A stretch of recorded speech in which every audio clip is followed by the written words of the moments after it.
जय गुरुदेव। जय हो बाबा नीप करोली महाराज की जय। सभी को राम राम। आशा करते हैं आप सभी अपने परिवारजनों के साथ में स्वस्थ होंगे। इसी कामना के साथ बढ़ते हैं आज के बाबा जी महाराज के एक और चमत्कारिक प्रसंग की ओर। बहुत ही चमत्कारिक और रोचक प्रसंग है, ध्यान से सुनिएगा, आपको बहुत ही आनंद आने वाला है। और यह घटना है लगभग 1972 की, जो कि एक अमेरिकी महिला थी, श्रीमती हॉथर थॉमसन। वह महाराज की भक्त थी, पर खुद ही बताती हैं महाराज की भक्त बनने से पहले कि जिसे बाबा जी ने, महाराज जी ने सीता का नाम दिया था। वह बताती हैं कि उन दिनों वह लंदन के एक विश्वविद्यालय में अध्ययन कर रही थी।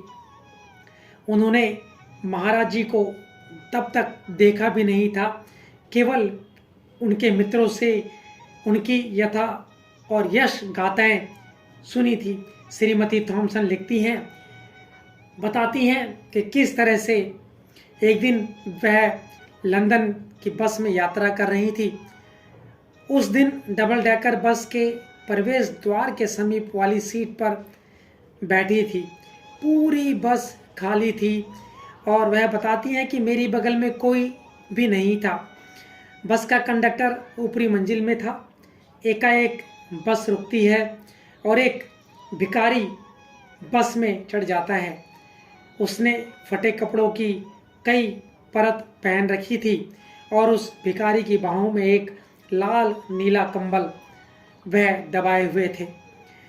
वह मेरे सामने आकर खड़ा हो गया और अति आकर्षक मुस्कान से मेरी ओर देखने लगा, जैसे कि वह कह रहा हो, थोड़ा आगे सरको, मैं तुम्हारी बगल में बैठना चाहता हूँ।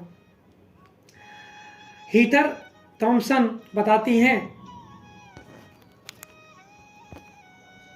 मैं थोड़ा सा खिसक गई और वह भिखारी मेरे पास बैठ गया। वह बताती हैं, मुझे किसी का घूरना अच्छा नहीं लगता, इसलिए थोड़ा मुड़कर खिड़की से बाहर मैं देखने लग गई। मेरे मन में आया, इस वृद्ध की मुस्कान कितनी प्यारी है, कितना अच्छा है यह।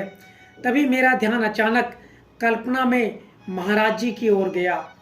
मैंने सुन रखा था कि वे कंबलदारी वृद्ध कहे जाते हैं और मेरे मन में उत्सुकता हुई कि मैं मुड़कर पीछे देखूं कि वह कैसे दिखाई दे रहे हैं। तब मेरे आश्चर्य का ठिकाना नहीं रहा जब मैंने बगल का स्थान खाली पाया। जैसे ही मैं मुड़ी तो देखा बगल का स्थान बिल्कुल खाली था।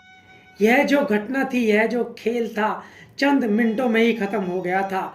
वे कहाँ गायब हो गए? जब बस रुकी ही नहीं तो वह उतरे भी कैसे? मैंने बाहर देखा, सड़क सुनसान थी और वह वृद्ध भिखारी कहीं दिखाई नहीं दे रहा था। मैं समझ नहीं सकी कि यह सब क्या था। यह कोरी कल्पना तो नहीं थी। मैं इस घटना को देख बहुत ही अचंभित थी।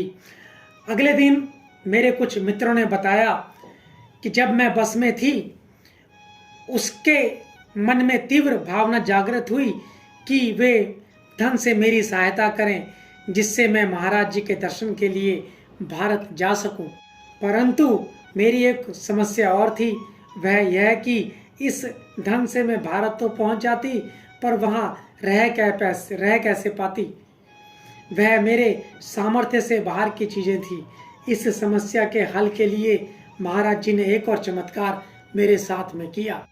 इंग्लैंड में होता क्या था, हर सत्र के बाद हर विद्यार्थी अपने घर आने जाने के लिए धन का भुगतान विश्वविद्यालय से ले सकता था। श्रीमती हीथर थॉमसन ने भी इसके लिए आवेदन किया, लेकिन वह बताती हैं, मुझे आश्चर्य हुआ कि अधिकारियों ने जो मेरी मांग थी, जितने अमाउंट के लिए मैंने आग्रह किया था, उससे दुगनी राशि का चेक मुझे दे दिया। मैंने जब वह चेक प्राप्त किया और मैंने जब उन्हें फ़ोन कर बताया कि वह शायद गलती से उन्होंने मुझे ज़्यादा का चेक दे दिया है, तो उन्होंने कहा, नहीं, वह सही है। इससे मैंने यही समझा कि महाराज जी चाहते हैं कि मैं उनका दर्शन करूं और इस घटना के लगभग 1 महीने में ही मैं दिल्ली आ गई।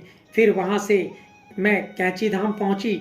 आश्रम में प्रवेश करते समय ही मैंने निर्णय लिया था कि मैं महाराज जी से पूछूंगी, क्या आप वही वृद्ध हैं जिन्होंने मुझे लंदन की बस में दर्शन दिए थे।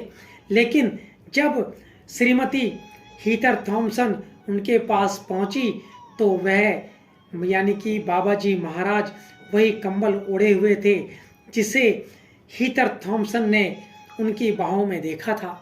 उसके साथ साथ महाराज जी के मुख पर वही मुस्कान तैर रही थी जो उन्होंने बस में देखी थी। और साथ साथ हीथर थॉमसन बताती हैं कि उसी मधुर मुस्कान से वे मेरी ओर देख रहे थे, यानी कि महाराज जी उनकी ओर उसी मुस्कान से देख रहे थे। अब उन्होंने बताया कि मेरा जो संदेह था वह वहीं ख़त्म हो गया। वह वही वृद्ध हैं जो मुझे लंदन की एक बस में मिले थे।